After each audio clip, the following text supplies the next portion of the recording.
basketball fans, the must-watch games, the can't-miss ball games, ito na, dumating na nga sa ating lahat dito sa loob ng Smart Araneta Coliseum. It is Manila Classico featuring big game James Yap and the rest of the San Mig Coffee Mixers taking on the reigning MVP, Mark the Spark Agiwa, and the rest of Brgy Ginebra San Miguel. Ito nga po, Governor's Cup edition ng ating Manila Classico, live na live mapapanood dito sa IBC. Mag-umarchan po, kasama natin si Jason Webb. It's one of those nights, it's one of those special moments in basketball. You know, you have the two teams that undoubtedly really pull in the most crowd, and although right now it's a bit of a struggle para sa dalawang koponan na to when you look at the standings, but in this type of format na talagang naman sinasabi natin, it's a sprint. This game has more mas kinakailangan ng dalawang koponan nito. Itong laro na to, lalo-lalo na both of them under 500 at the moment. Speaking of kinakailangan, yung mga superstar na magkabilang koponan, talagang kakailanganin nilang bumomba sa ball game na ito para nga makuha yung ikatlong panalo. Mark Agiwa in his last game against Air 21 actually had 20 points, and that was actually his conference high. And nice thing about it, he shot very well. Same thing para kay James Yap. James Yap also turning the corner this conference. Had 22 points, also a conference high. So yung dalawang superstars natin, galing sila sa best performance nila of the conference so far. And make coffee Mixers! At guard number 11, Alex Maglioni. Also at guard number 18, James Yap. At center number 95, Yatsi Leo Campo. At forward number 22, Elaine Maliksi. And also at forward number 23, Marcus Blakely. And coach for the San Mig Coffee Mixers is Tim Cole. And now the starting five for your Brgy Ginebra San Miguel. At center number 44, Dior Lohorn. At guard number 5, L.A. Tenorio. Also at guard number 13, J.J. Hildebrand. At forward number 34, Chris Ellis. And also at forward number 28, William Wilson. Head coach for Brgy Ginebra San Miguel is Ato Agustin. Our referees in the ball game. So here we go. The table is now set. San Mig Coffee contra Brgy Ginebra San Miguel. You see the starters on your screen. You have heard the reaction of this mammoth crowd inside the Big Dome. And for the second consecutive game, Jason, Mark the Spark Agiwa is going to be coming off the bench para sa Ginebra. Why fix something that isn't broken para sa Brgy Ginebra? In their last game, nanalo sila with this lineup kung saan hindi nag-start si Mark Agiwa. So they're gonna go with that same lineup again. Hildebrand gets it over to Tenorio. Brgy Ginebra getting first crack at the basket. They dump it down low to Dior Lohorn. Tenorio leaner. Doesn't work. Ellis battling for it. Ang bola nandoon na kay Blakely. Ellis with a steal. Watch out! Oh! Air Force Ellis has taken flight here in Cubao. What a way to start the Manila Classico. Right on top of Marcus Blakely. And this Ginebra crowd is getting loud. Wala pang isang minuto lumilipas dito. Chris Ellis with that steal. Chased down by Blakely. Hindi umubra. Ellis making sure of it. Sinalampak pa niya.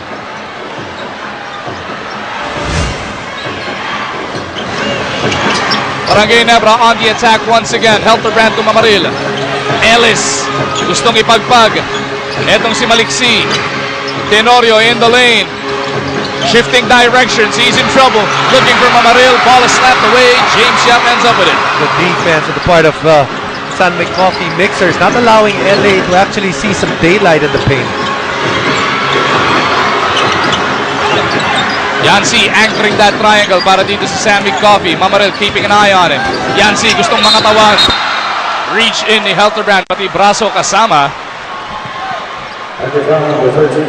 We remember guys like Yancy Del Campo, a little bit of Maliksi, Rafi Rivas, all these guys, maybe even Jerwin Gako, very important Coach Tim to get some decent minutes off of them. Because remember, two of the premier big men of San Mig Coffee unavailable tonight. Blakely underneath. Yancy is fouled and will through to the line for 2 shots. How about Marcus Blakely, Jason? This is an import para dito sa San Mig Coffee who leads their team in points, rebounds, assists, blocks, and steals. Wala nga si Ping, wala nga si Devance. May mapipiga pa ba dito? O yun na yun, talagang yung monster numbers niya, kailangan lang talaga. Remember that Marcus Blakely actually started, or San Mig Coffee rather, started this conference without Mark Pingris.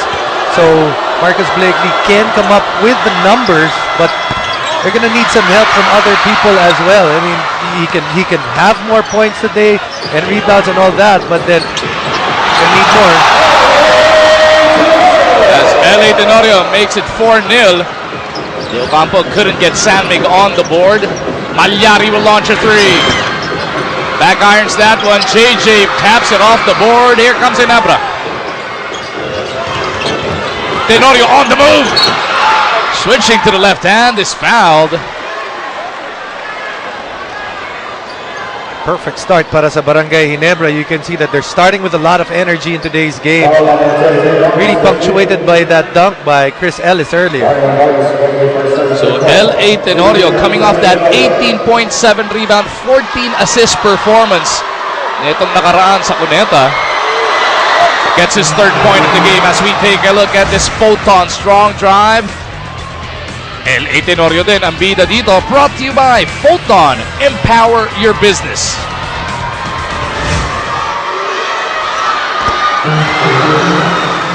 LA now has 4 of the 6 points para sa Barangay Ginebra. Iniindan niya pa rin yung kanang sleeve niya dahil may tama nga siya sa kanang siko. It's upsetting when you're a player and you have your any part of your body taped, tapos mararamdaman mo yung tape natatanggal. And that's exactly what's happening with LA on that right arm of his.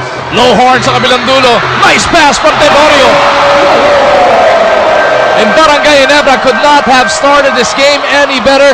8-0 na nasa ating talaan, Jason. Like we said, para sa Barangay Ginebra, perfect start for them. There's a few things that's missing para dito sa San Mig Coffee. One is their transition defense. That's a number of points already para dito sa Barangay Ginebra on transition. The other thing is you can see that the energy para sa Barangay Ginebra much higher than that of San Mig Coffee. And when you talk about energy para sa San Mig Coffee, it's always about Mark Pingris. So very early on, nararamdaman na kaagad ng San Mig Coffee yung pagkawala ni Mark Pingris. So bukod dito sa 13 points and almost 10 rebounds na pinoproduce ni Pingris per game, ang kailangan ma-fill up nga nila, no? Kung sino yung magbubuwis buhay para dito sa Mixers. We take a look, napaka-importante talaga ng bakbakan na to. Updated team standings, Petron only a loss to show, but then they're in the middle. Talaga nagkakagulo dun sa gitna. Mag 2 and 3 for both San Mig Coffee and Barangay Ginebra. Remember, that 9th team right there, Global Port, which lost today, is at 2 and 4. So the team that loses today will be tied for that 8th and 9th spot. 8-0 on the board. San Mig hindi pa rin makabutas dito sa loob ng Big Dome.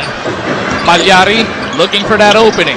Goes to the right side. Malyari looking to drop it off. De Ocampo back to Malyari. Reverse, no. Ellis for the rebound. Tumatakbo na naman ng Ginebra. Ginebra's done a good job of not allowing James Yap to touch the basketball in this first quarter. Grabe yung denial, ano? As Tenorio gets it to Mamaril. The stretch doesn't work, pero meron ng goaltending dahil nahablot yung ring. That's offensive interference or defensive interference. You see Alain Maliksi, he jumps up and he grabs the ring. Hindi nga pwede yun dahil nandoon pa sa ibabaw yung bola. So 10-0 na ang nasa ating talaan. James Yap finally with a leather. Taken away by Mamaril. Yung pasa niya. Mamaril to LA. On the move. Ellis!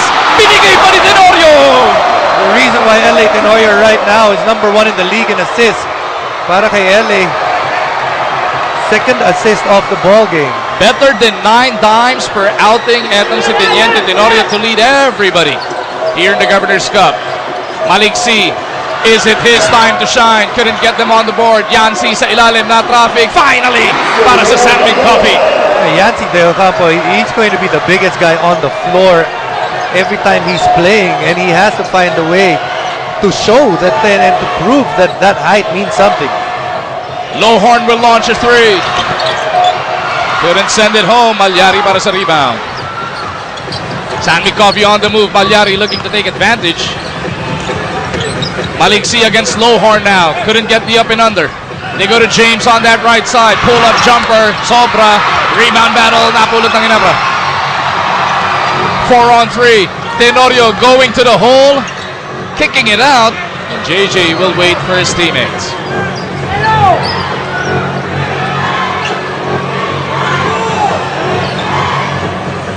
Elterbrand launches from deep. Puts it through! Gotta respect that shot. You can see that Marcus Blakely not even a hand up when doon si JJ Helterbrand. Remember, JJ Helterbrand, one-time MVP. Maliksi on that left side. Sinalubong ni Mamaril. Will have to earn his points from the line.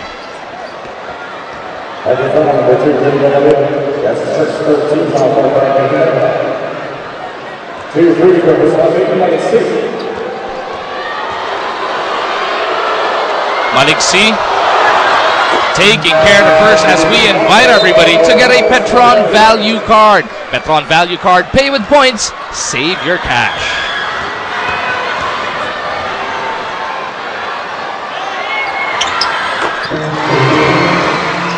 Two for two para dito kay Alain. Let's see if these 4 points can finally settle down Sam McCoffey. Ellis flashing, receiving. Mamaril gustong pumoste. Ngayon mamimigay ng pick. Ellis against 2. Gets it over to Billy Moms. Pasa niya natambik. Helterbrand fancies it over to LA. Getting the foul from Barroca. And Coach Tim Cone is all over the official. May have a point as Coach Tim Cone. You can see that LA is actually the one that creates the contact.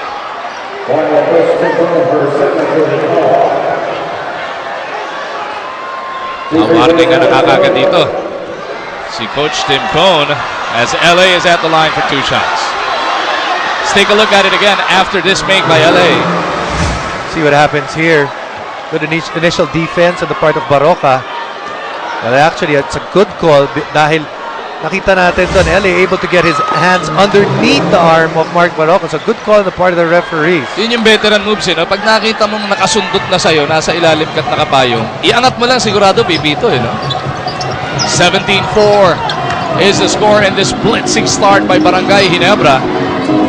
De Ocampo with the leather, gets it over to James Yap. The one-hander from the elbow is fouled. Ellis ang napituan.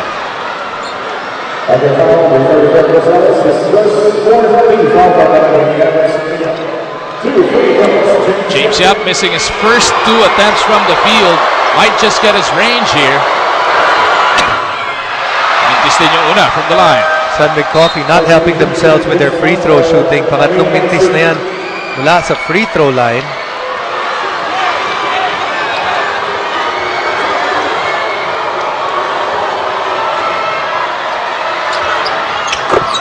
Second one by James is good. That pulls them within 12. 5 minuto mahigit pa lang naman ang lumilipas. Elterbrand now playing point. PJ Simon deployed by Coach Tim to try and keep an eye on him. Elterbrand pull-up jumper. Too strong. Rebound Blakely. Marcus looking to go coast to coast. Blakely in trouble. Gets it to James. Back out to Yancy. 16-footer doesn't work. Lowhorn taps it over to Tenorio. LA on the move. Gets it to Billy Moms. The left-handed layup is good. Good setup on the part of LA Tenorio to get it to Billy Mamaril. And Billy also credit him for finishing with the left. Ooh, nice sidestep by Blakely. He's hammered though on the way to the hole. And this should send us to our first mandatory timeout of the game. 19-5 is the score. Brgy Ginebra abante ng 14. See.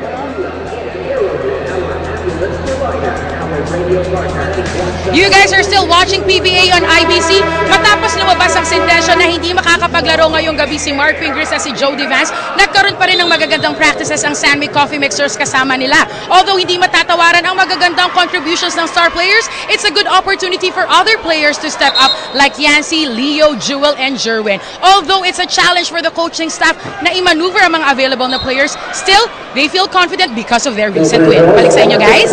Thank you, Erica. Somewhere in this building, Miko Halili is all smiles. Binanggit mo na kaninang kakailangan ni Sigako. Binanggit din ni Erica na kailangan Sigako.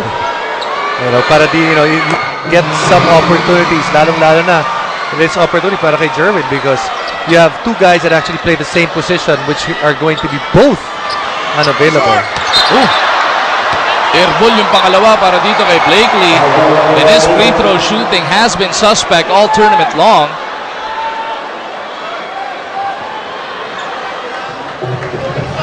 So at the halfway mark, or past the halfway mark of this opening quarter, Brgy Ginebra is ahead by 13 points.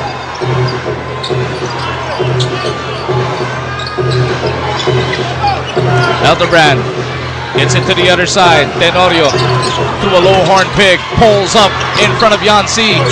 Tenorio slaps it but to the wrong man. Simon ang didiskarte dito sa kabilang dulo. Baroka on that corner, Mamarilo on him. Going back to Simon, he pulls up for a three. PJ couldn't hit it. And ito si PJ, inaabangan nga ng lahat ng San Mig Coffee Planet na pumutok na. He is now 1 of 10 here in the Governor's Cup from that three-point line. Such a key Magu para San Mig Coffee because they're looking for other guys to score for them, lalong-lalo na from that wing position. And PJ just not getting it consistently done for his team at the moment. Yap, tumanggap. Fouled in the act. Count those two. Para-para na lang para dito kay James Yap. See, James Yap has to spin the opposite way. Grabbed on one hand. Here's the whistle. And then, that's the good thing, diba? Pag narinig mo yung pito, tira mo na lang. Grabe yung footwork, He lost his balance pero nailundag niya. Hindi niya nakuha yung pangatlong step kaya hindi traveling yun. And it helps that he's healthy. He really put in a lot of work during the off-season. And siguro last conference, something that he wouldn't be able to do, lalong-lalo na likod yung problema niya. Mabasa 10 ang abante ng mga nakaputi ng Ginebra. Elderbrand on the catch from Wilson. Gets it underneath the low horn. Natrapping, tatlo kumuyog. LA has to bail them out. 2 to shoot. LA realizes it, puts it up. No good.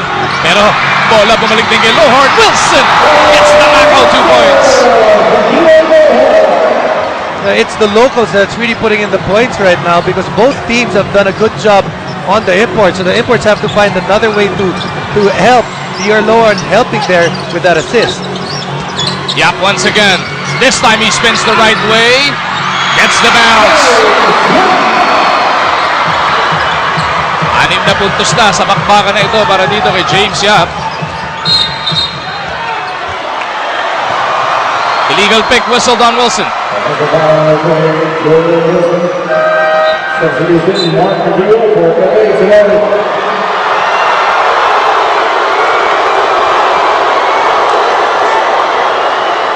Sabay talaga reaction, Alam nyo na kung sino yung Brgy Ginebra doon. Alam nyo rin kung sino yung taga-planeta ng San Mig Coffee. The Fast and the Furious on the floor together. Blakely fouled before the attempt. Pangatlo na to para dito kay Wilson. Now that hurts because Wilson is one of those guys that actually has the build and the quickness to be able to match up with Blakely in that Ginebra side. There's a lot of guys that may have the same height, but Wilson is the only guy that can match up to si Blakely strength-wise. And with still over 4 minutes remaining in this opening frame, penalty na ang Brgy Ginebra. Actually got to it very early, about the 5-minute and change mark. Ang San Mig Coffee, dadalawa pa lang ang team foul. Pero Wilson now left on the floor by Coach Ato with 3 personal fouls. San Mig now within 8. Kagiwa first touch of the leather. Wilson against Blakely. Gets it to Elderbrand. JJ for a long one. Not this time around. Rivas over to Baroka. Tumatakbo si Simon. Hindi nga lang malinis yung pagkakasalo. Blakely looking for that fourth personal on Wilson. Blakely, inangalan na lang siya doon. Wilson couldn't do anything. He knows that he has 3 personal fouls. Had to play super clean defense. And Marcus Blakely taking full advantage at the post. Marcus Blakely, too big, too strong. 2 points. Ano naman hindi, Super Bowl Sunday ito, Manila Classico edition pa. Pati ang ating mga kapatid over on radio, excited na excited. Benji Santiago, Eric Reyes over at DZSR 918 Sports Radio. Pasalamatan na rin natin ang ating mga partners sa 90.7 Love Radio, 101.1 Yes FM, 96.3 Easy Rock. Nice play coming from Brgy Ginebra. And a nice pass coming from Mark Kagiwa. One of the things that Mark really wanted to see with his team is good passing, and here is good passing that actually starts from him. Willie Wilson is just going to be too strong para kay PJ Simon at the post. Mark Kagiwa averaging 4 assists per ball game in this tournament so far. Getting his first one there. Wilson completes that 3-point play. Balik sa Siam ang kailangan punuin dito ng San Mig Coffee. Biggest lead of the game was 14.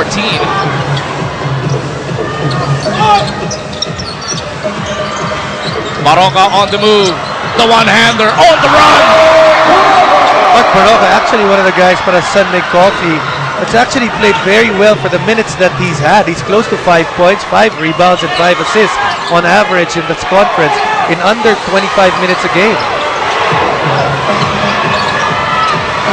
Barakael, now part of the 5 para sa Ginebra, gets it over to Wilson. Back to Barakael. Gustong atakin sa poste si James, 2 to shoot. The one-hander doesn't mark. Rebound, pupulutin ni Blakely. Tumatakbo ang San Mig Coffee. Blakely, no looks at the Remus. Nice up fake for the flyby. Faking Barakael out of his socks.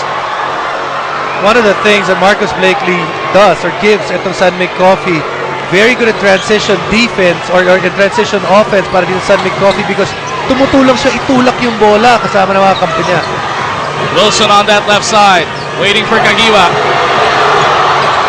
Orbistondo sumalo, 3 to shoot. Somebody's got to put it up. Lowhorn not even aware. Naputukan sila ng 24. Coach Atom at this point really sees that his team is struggling offense. No pingris, no problem, sabi ng mga taga San Mig Planet. Bakit nga naman hindi? Nakabalik na sila to within 5 points. Follow the NCAA and PBA like never before. Get real-time updates straight from your phone with Pinoy Hoops. Be the ultimate Hoops fan and follow your favorite teams and players. Now available for Android in the Google Play Store and soon on iOS. Actually, naka-download na ako dyan sa iOS. Pinoy Hoops. I-search nyo lang po. Ako meron ako sa Android. Oo, dahil kasama na, no? Malalaman nyo ngayon. Ang kulang ko na lang, data plan. Aray kita. PJ Simon with a pull-up.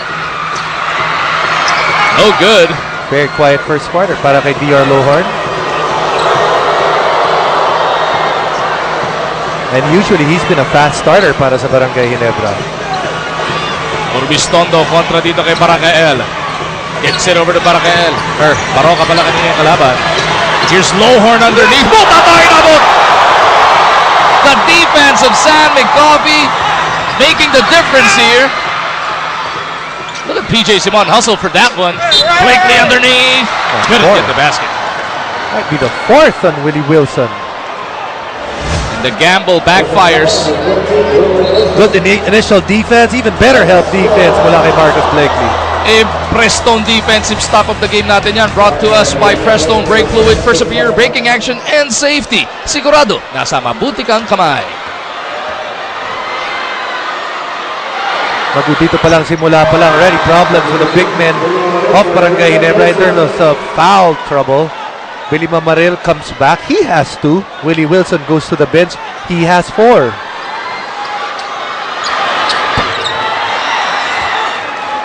(24-20). San Mig Coffee has chopped 10 off the deficit from earlier on. Kagiwa didiskarte para sa Ginebra. Gets it over to Lowhorn. Lowhorn gathers himself for the bank shot. 4 na puntos sa laro para dito kay Dior. Another good assist there on the part of Brgy Ginebra. I believe that was Mark Kagiwa. And as a whole, Brgy Ginebra sharing the ball very well. Already 7 assists in this first quarter compared to only 2 para dito sa San Mig Coffee. Oh, look at the footwork displayed there by Marcus Blakely to keep them within 4.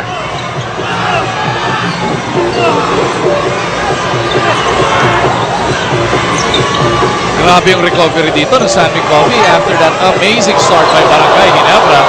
Now Kagiwa is at the post, kicks it out. Orbistondo for the long one. No good. DR Lowhorn, rebound, put back. Ayaw. Rebound battle na kanino, napulot na lang ni Kagiwa.